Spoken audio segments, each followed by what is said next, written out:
Now we're going to start, or this is going to encompass adding a theme and making some base components. That way we don't have to keep changing or adding things. And the reason I say that is, say we have this input here and we have these classes on it, and that's great. But if we have multiple inputs and we have multiple pages, and then for whatever reason we decide, well, we want to change it. We don't like the look of this. We don't like the look of that. We want to change just the color of our button, so to speak. You don't want to have to go and change them on every button. What you want to do instead is change them on a base component, and that way all your buttons will reflect that change. All your inputs will reflect that change. You don't have to worry about not making sure you got every single input along the way. So we're going to do that by making a base theme first, and then we're going to make some base components to reflect that. So let's get started with that. Now the good news is, again, part of the reason why we added Tailwind is to make this kind of work easier. Go to Tailwind, your Tailwind.config file, and let's go to Tailwind itself first. Back to Tailwind, I should say. If you go to your colors, your color page, and then you want to go down here to, I believe it's naming your colors. This is what I want right here. I'm going to set up a theme. So I'm going to actually just, actually I don't need this whole thing because I have some of this set up already. So let's get that. Tailwind.config file. And put it at the top to import the colors itself. And then I'm going to get, see, themes, colors, and I'm going to grab this. And I'm just going to grab this, and you can always change this after. Okay, inside of our theme, there we go. I'm not necessarily going to extend it, paste it in, put a comma. Okay.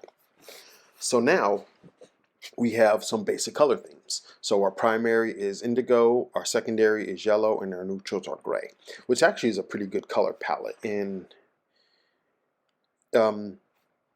if you have a hard time or you want to find an easier way to pick color palettes, you can use, and this is the thing I use all the time, is Material.io, the color tool. There you go. And let's get this going. I can pick from different colors. So let's go with, yeah, got it. We'll go with indigo.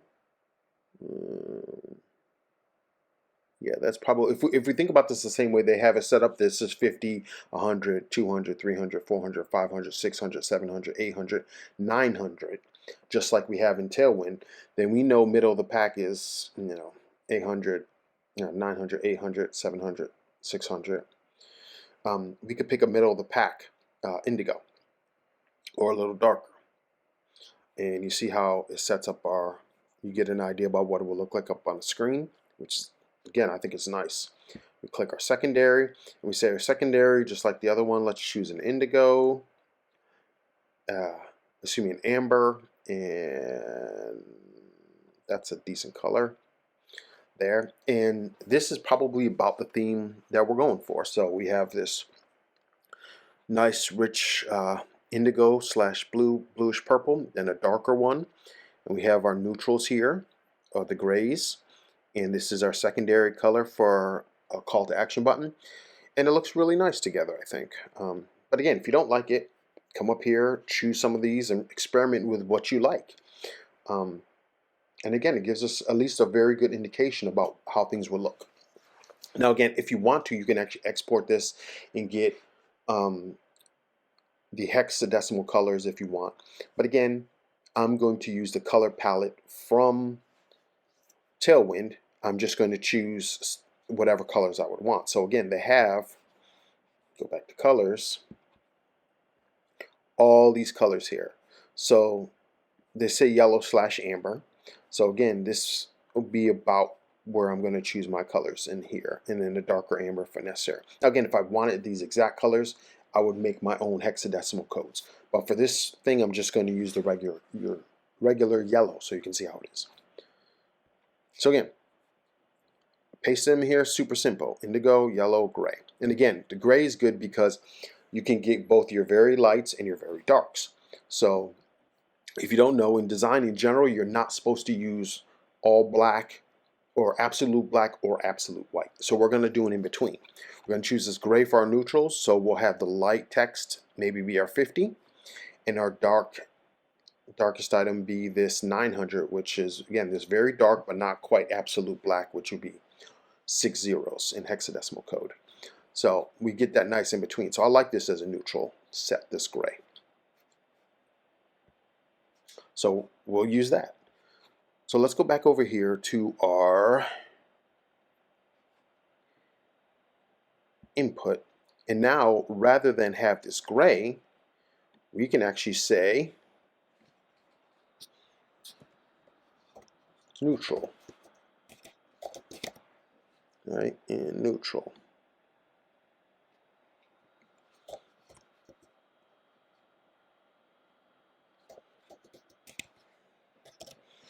Save that. And state form. And oh, I gotta go to step 1, of course, because I was on step 2 last. There you go, and it's about the same. It's the same color basically as what I had before. And there's that dark gray, and again, because I chose my neutral, it's hard to see because nothing's changed. So you're like, of course, right? That's the way it looks. But let's do something a little bit different. So let's look at our buttons now, and we'll see how we would change this for if we want to make our buttons look a little bit. Not nicer per se, but we want to look better. I don't think most people want this common button here.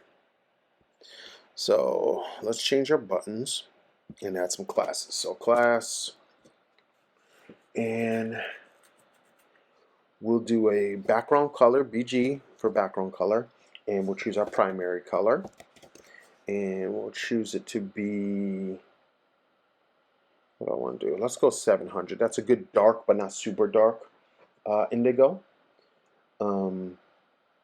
And let's see, we will put a little drop shadow on it. And again, because we're using Tailwind, we have all these utility classes. Let's make it rounded, medium, and let's give it a little bit of padding and margin. So margin X, which is across, will be 4. Margin Y will be 2. Let's give it a height. What else do I want to do? A little bit of padding. Like I said, 4 pixels. Cross, padding Y. 2. And let's actually make our text too. So text. And actually, you know what? I think I may do primary 50. That way the text is a very light blue, but the background color is a darker blue.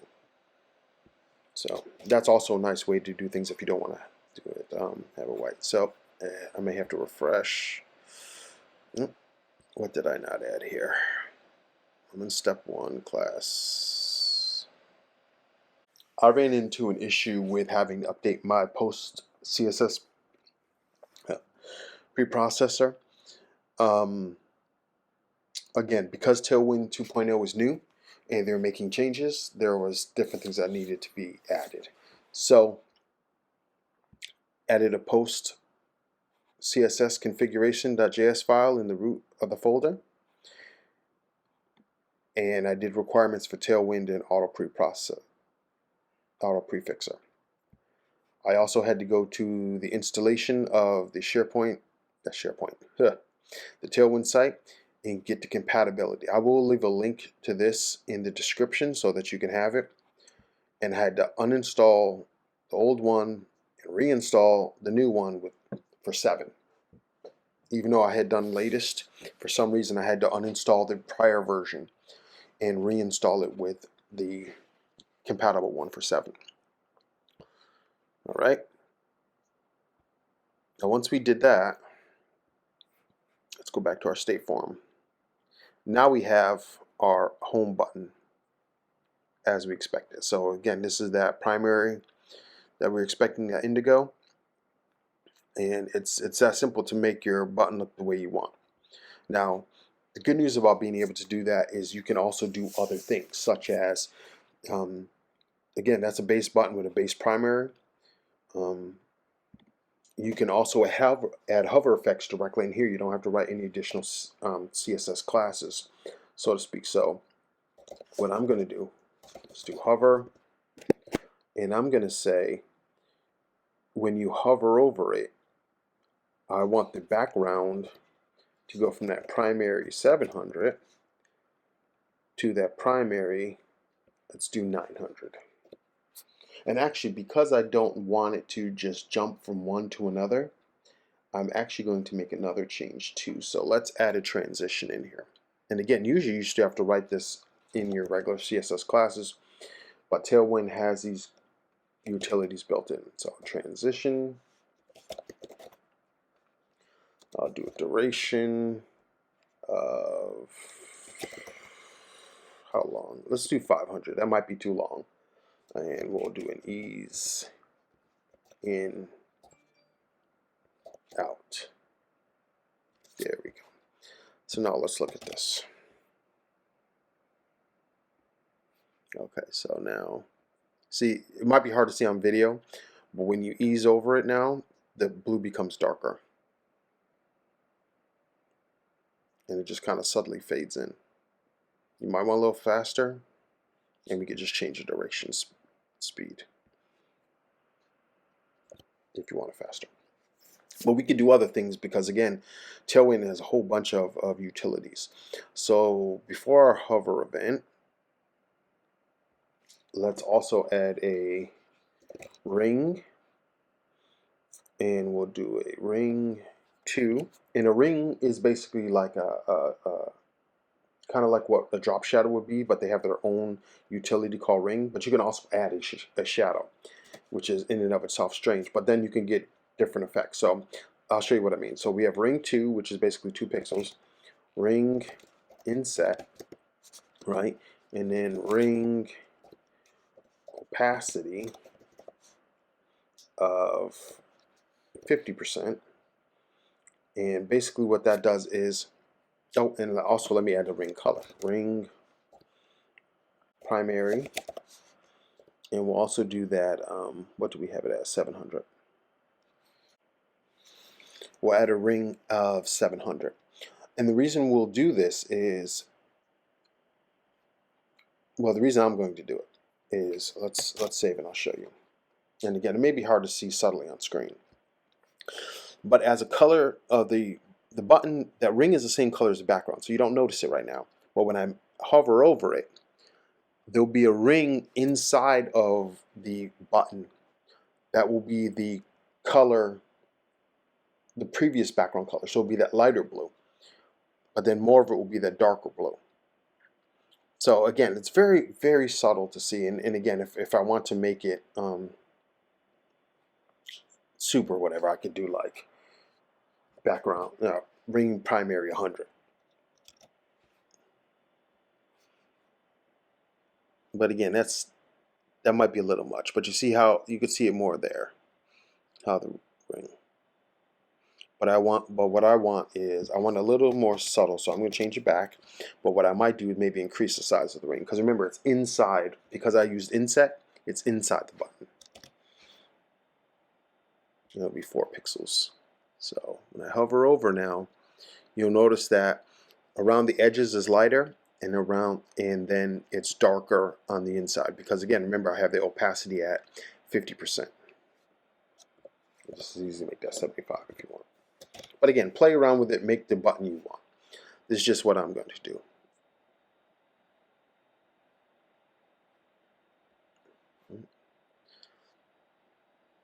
Oops, I changed the text primary 70%. I don't want that. I want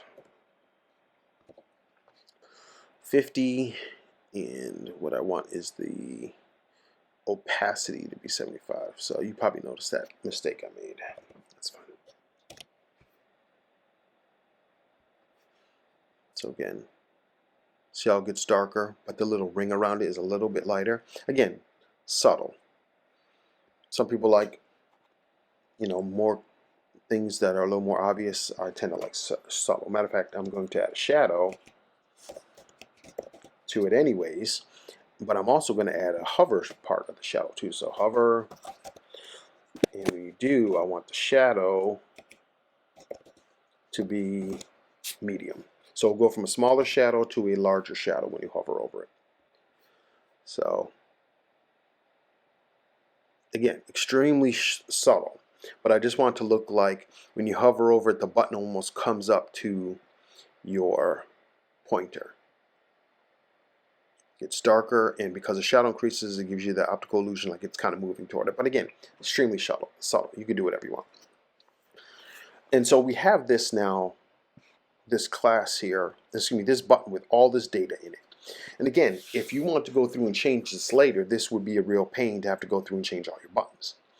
And again, this is just this button. Maybe I want to do the same thing with this button, but with the secondary color, or you want to have it where it is no longer this.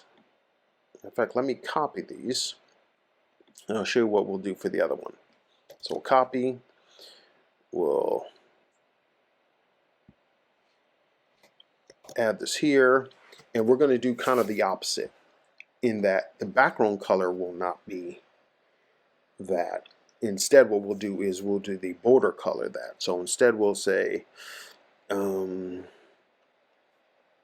primary text first is going to be dark.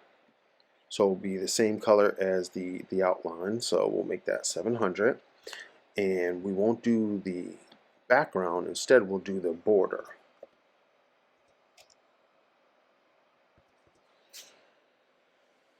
Okay, we'll do border as primary 700.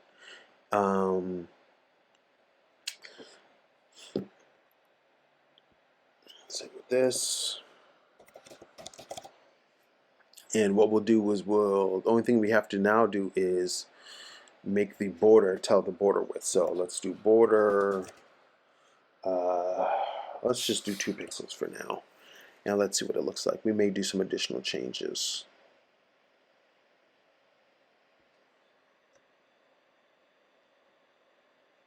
Oh, you know what? I could change the ring primary, don't I? Well, I'm not changing the background color.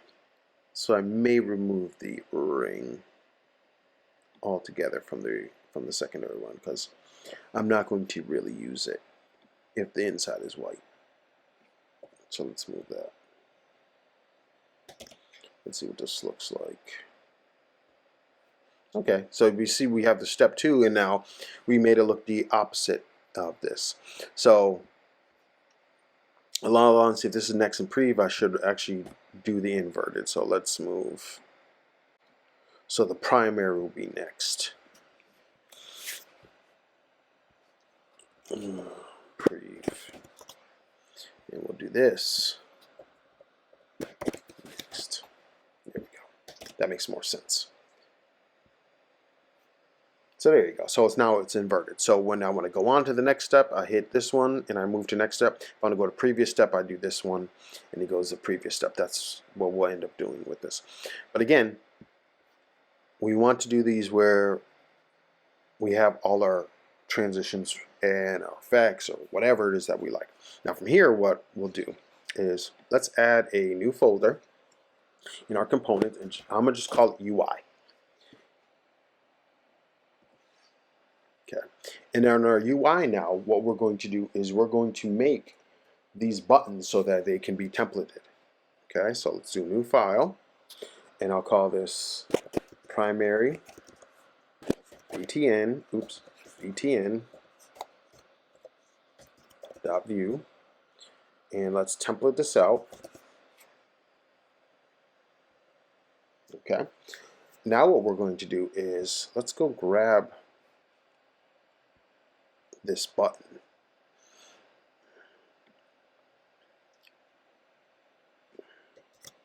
And we'll put it in here. Okay. Now you might say, well, if we do this, then how are we going to, if we template it, then what are we going to do with these? As far as the steps that we're going to do, as far as the name or the label, as far as, you know, the click events, what we'll do is we'll make props for some, And for the click events, we'll just remove it. We'll do it in the main one. So let's remove that. And instead, let's add a prop. So props, and let's call this prop, I guess we'll call it label, right? Label of the button. And we'll say setup. Let's deconstruct our label.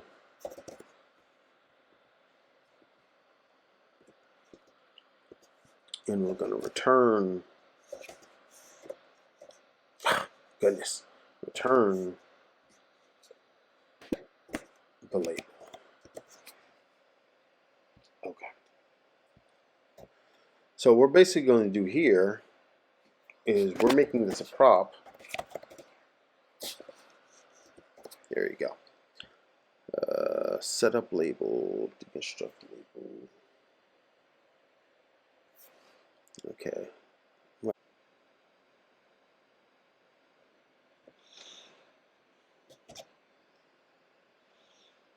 Alright, so instead what we'll do now is we'll import our button from button.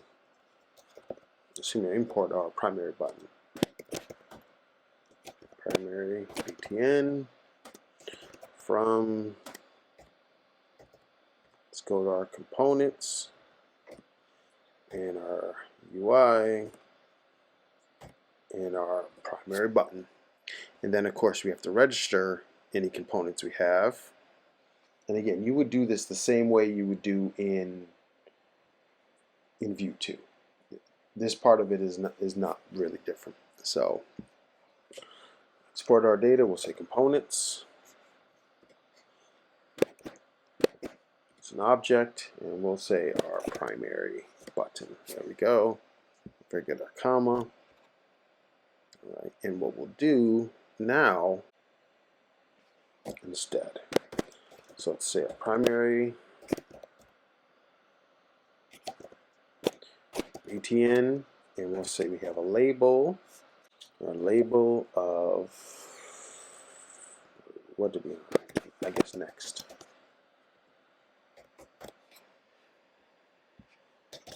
Let's look.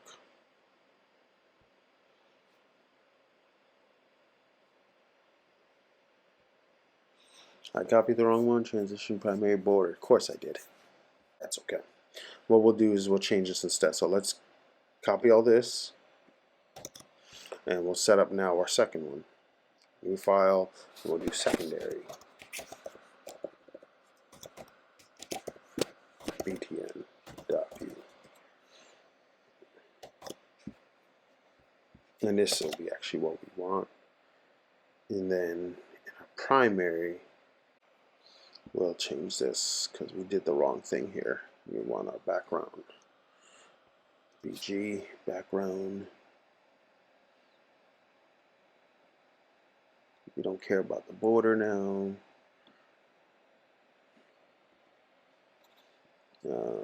Primary text, primary, we're going to make that 50. And let's see. There we go. So that's what we want for this. Super simple, but again, let's do our hover. Oh, actually, you know what? Let's do our hover state with our background color too. I forgot that. Hover BG, and we're going to turn this to a primary of 900. That might be too much. 800.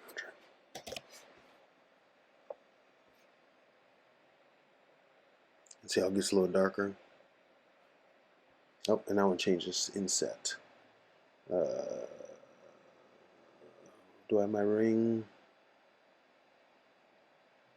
Okay, shadow, rounded. And again, the good news is because we're doing this one time, we could change it, we could do whatever we want, and it will affect all the buttons going forward. So that's great. Don't think I care about border. Let's do our, let me have our ring inset, ring, primary, our 700, and our ring opacity of 50. Again, just add it back to where I was before. So now when I hover over it, again, little subtle increase. There you go. So that should be all we need here. Anything else? Yeah. Okay. So you can see how simple that is to then take a label, and now we just put our label here, we pass it along as a prop, and we have this in here.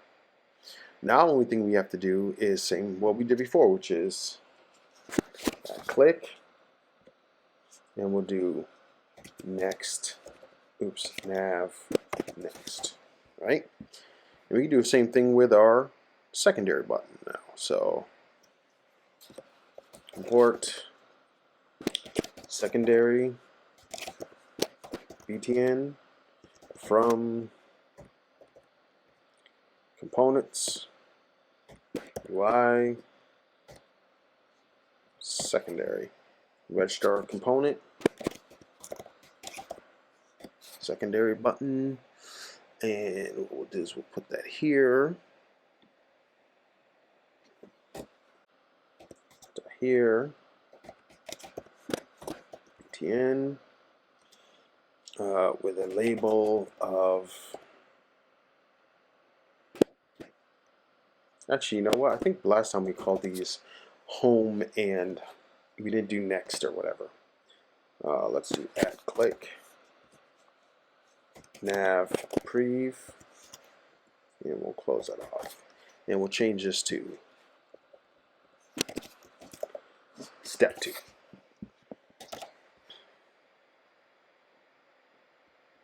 Here we go. So now again, we'll clean this all up so it's the thing, but I at least want to show you how to do the different components. So I can now send this, I can have my components where every time on any page I want, now the only thing I have to do is bring in those components and they will look exactly the way I want without having to, if I make a change, have to change it everywhere. I change it in one base component again, and we by theming it, we could change the colors very easily by just changing whatever the primary is.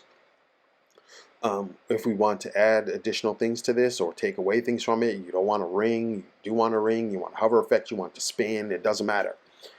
By doing this and having it in one space, we can make any changes we want, and then we can use it wherever we want. Just for consistency's sake, we'll have the exact thing that we want here. Again, which is great. This is the way to do it if you can do it. So, all right, so that's the end of the video. On the next one, we'll make our additional components. We'll stack them all the way through. We'll make a component of this input as well, so we don't have to make our base input, do our input every time. We can make a base input similar to what we did with our primary buttons. It's a little bit more complex because you have to do emitting, but at least you'll have that, and then we'll move, and then we'll be able to finish up. All right, I'll see you in the next one. Bye.